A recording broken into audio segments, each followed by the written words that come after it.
Nurturing and development of talent, right? Now, many of these artists are actually at home, okay? Because those venues that they used to use, the places that they used to go to, for their gigs, right, are no longer there, yeah? And so this is going to be a program, a pay-for-work program, where artists will work and they will be paid for the work that they produce. Just a day after Sports, Culture and Heritage Cabinet Secretary launched the 3 months Together at Home campaign that will be the hallmark of the 100 million shilling stimulus package for the culture and creative industries, stakeholders in the music, entertainment and film industry have opposed the manner in which the Ministry of Sports, Culture and Heritage plans to distribute the package for artists in the country this time of the coronavirus pandemic. President Uhuru Kenyatta had in April this year directed the ministry, which is led by Ambassador Amina Mohamed, to set aside the said funds so as to cushion local artists from the effects of the coronavirus pandemic. The fund would allow artists, actors and musicians to continue entertaining the public through TV, radio and the internet. However, stakeholders in the sector are now claiming they have been sidelined from the implementation of the program. We as CMOs, we have that mandate, and Kenyan musician, actors, producers are registered with these CMOs. So when we are saying we want to be included, to be part of that process, we mean it. And we have the data.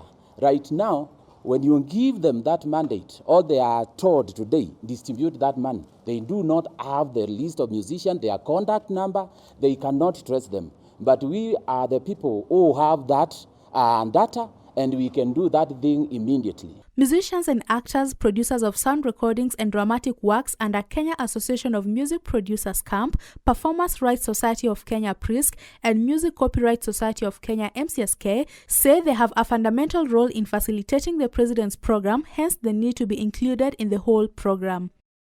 Camp PRISC and MCSK are the only collective management organization. Our combined membership is about 20,000, composed of composers, authors, publishers, performers, that is musicians and actors, and producers of sound and dramatic works. Considering our mandate and membership, the CMOs are integral and have a fundamental role in facilitating the President's program in liaison with the Ministry of Sport, Culture and Heritage. Taking into account that the number of artists in the country is estimated to be way above 100,000, says Amina's docket adopted a work-for-pay model where money will be paid against the production of works geared towards promoting COVID-19 creativity community education.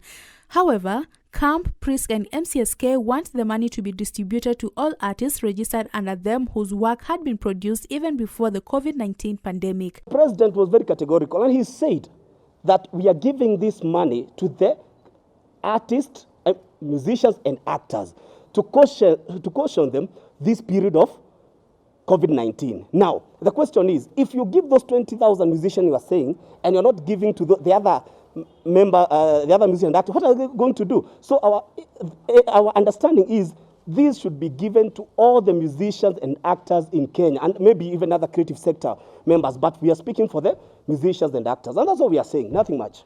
The Ministry of Sports, Culture and Heritage directed head of departments and agencies involved in implementing this program to guarantee and uphold due diligence and also ensure that there is gender equity and artists from across the 47 counties are represented, at 30% of whom will be vulnerable groups and persons living with disabilities.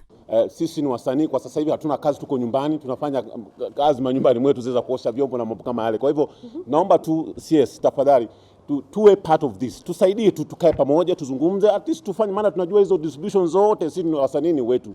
Tunachokiomba ni kitu kimoja, tusaidie tufanye kazi pamoja, tuwe part of this, at least tufanye kazi pamoja.